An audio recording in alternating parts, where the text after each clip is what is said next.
안녕하세요.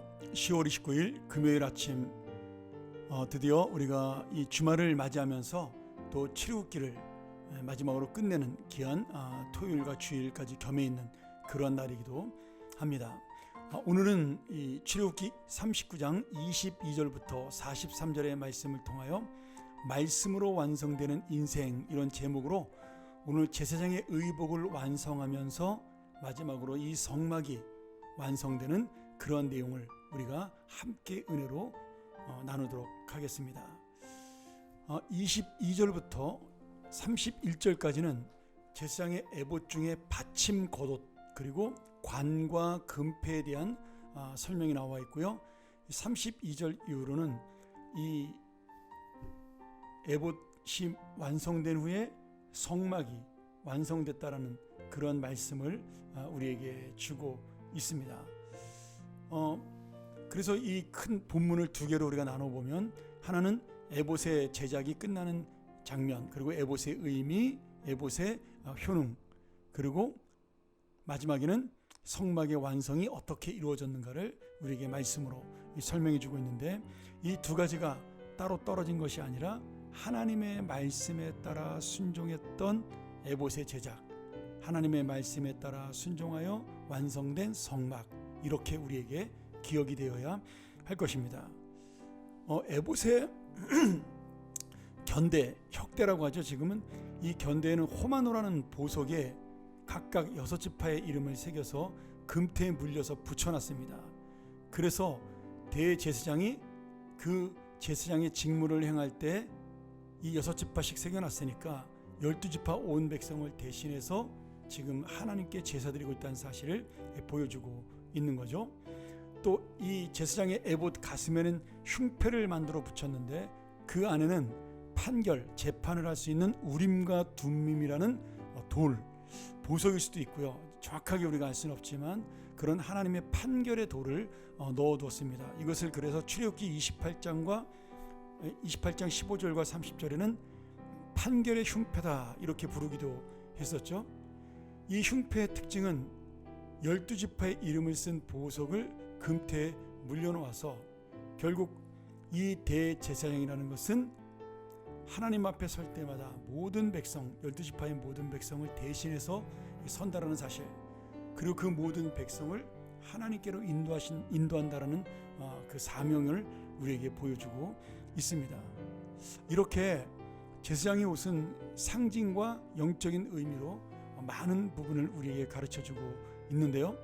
가장 중요한 건 이 제사장이 바로 죄인이라는 이 사실입니다. 그러니 이 제사장은 완전한 제사장이 될 수 없고, 그가 드리는 제물도 완전한 제물이 될 수가 없습니다. 결국 이 완전한 제사를 완성시키고 완전한 제사장이 되신 분은 예수 그리스도라는 사실을 보여주고 있는 거죠. 그래서 아론이 죽고 나면 그 아들의 대제사장의 직분을 물려받을 때 그의 옷을 벗겨서 아들에게 입혔습니다. 민수기 20장 28절에 보면 모세가 자기 형 아론이 죽고 그 대제사장의 직분이 아들 엘르아셀에게 넘어갈 때 그 옷을 입히는 장면이 나오거든요.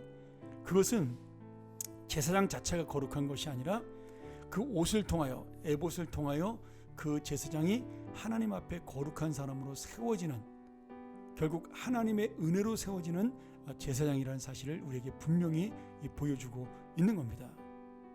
지금 우리의 능력, 우리의 거룩함, 우리의 어떤 성결함과 은사로 제사장이 되는 것이 아니라 하나님께서 은혜로 세우셔서 그 옷을 입히심으로, 그 에봇을 입히심으로 우리가 제사장이 되었다, 우리가 하나님의 자녀가 되었다. 결국 하나님의 구별, 선택으로 우리는 바로 이런 거룩한 직분자가 되었다는 사실을 보여주고 있습니다. 오늘 여러분, 우리가 이 사명의 은혜, 내가 하나님의 은혜로 세워졌다는 사실을 깨달을 때 비로소 우리는 진정 하나님의 뜻에 맞는 순종의 삶, 순종의 사명을 이룰 수가 있는 겁니다. 그러기에 어쩌면 내가 실력이 없기 때문에 더 하나님 앞에 순종하고, 내가 능력이 없게 더 하나님을 의지하는 그런 사람으로 살 수가 있는 거죠. 여러분, 우리가 능력 없음을 불평하시지 말고 오늘 내가 연약하고 부족한 자가 되었지만 하나님의 사람이 된 것을 더 감사하는, 그래서 이 제사장의 에봇을 입히신 주님의 뜻을 깨닫는 귀한 하나님의 사람들이 되기를 축원합니다. 32절 이하는 드디어 에봇을 다 제작하고 성막이 완성되었다라는 것을 선포합니다. 근데 여기서도 가장 중요한 말씀이 뭐예요? 여호와께서 명하신 대로. 42절 여호와께서 명하신 대로. 43절 여호와께서 명하신 대로. 오늘 이 성막은 모세의 뜻대로 부살렐과 오홀리압의 능력으로, 그들의 실력으로 그렇게 지어진 것이 아니라 하나님께서 명령하신 하나님의 뜻에 따라, 하나님의 말씀에 따라 완성이 되었습니다. 정말 어느 것 하나, 성막을 덮는 천에서부터 시작해서 마당에 놓여있는 모든 기구 하나, 성전 안에 있는 모든 세밀한 것까지도 하나님이 일일이 지시하시고 명령하심으로 그 성막은 완성이 된 겁니다.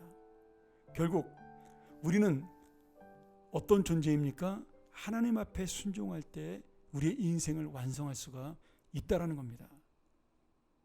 어떤 아름다운 것도, 아무리 좋은 것도 하나님 앞에 순종이 없이, 하나님의 뜻이 이루어짐이 없이, 하나님의 명령대로 되는 것이 없이 그것이 아름답게 세워진 것이라면 그것은 완성이 아니라 실패입니다. 오늘 이러한 하나님의 뜻에 맞는 순종, 하나님의 말씀을 따른 순종이 바로 우리 인생의 완성이요, 마지막 모세가 이렇게 모든 것을 완성한 다음에 축복하는 장면이 나오죠. 이런 하나님의 순종의 완성이 있어야 축복이 따라오는 겁니다. 여러분, 이 땅에서 복을 받는 인생은 어떤 인생입니까? 순종으로 자신의 삶을 이루어가는 인생, 순종함으로 주님의 뜻을 이루어가는 인생, 내가 원하는 것이 아닌 하나님이 소원하는 것을 이루어가는 인생, 이것이야말로 가장 큰 복을 받는 인생입니다. 오늘 다시 한번 출애굽기를 우리가 돌아보면서 마지막까지 순종으로 이루어진 성막, 순종으로 이루어진 사명, 하나님의 뜻대로 완성된 이스라엘 백성들의 헌신과 그리고 이 성막의 놀라운 은혜, 이런 모든 것들이 우리 마음속에 잘 박힌 모처럼 담겨서 오늘도 우리가 하나님의 뜻으로 순종함으로 우리의 인생을 완성하는, 복을 받는 그런 삶이 되기를 주의 이름으로 축원합니다. 함께 기도하겠습니다. 하나님 아버지, 우리가 정말 그냥 읽으면 지루하고 그냥 읽으면 이해할 수 없는 이 성막과 여러 가지 성막의 기구들을 하나님의 은혜와 영적인 의미로 살펴보며 그것이 우리를 향하여 얼마나 깊이 있게 주님이 주신 생각이며 의미이며 기구인가를 깨닫게 도와주시고, 이 놀라운 영적인 의미 속에 내가 순종하며 하나님의 진정한 성전으로, 성막으로 이 땅을 살아가는 순종의 사명자가 되게 하여 주시옵소서. 그리하여 또한 축복받는 인생으로 살아가게 하여 주옵소서. 예수 그리스도의 이름으로 간절히 축복하고 기도합나이다. 아멘. 우리 다시 한번 이 말씀 묵상하며 하나님의 이 은혜, 하나님의 이 놀라운 축복, 하나님의 이 놀라운 역사에 내가 함께 그 완성의 인생에 동참하는 그런 하나님의 사람 되게 달라고 우리 묵상하며 기도하며 나아갑니다.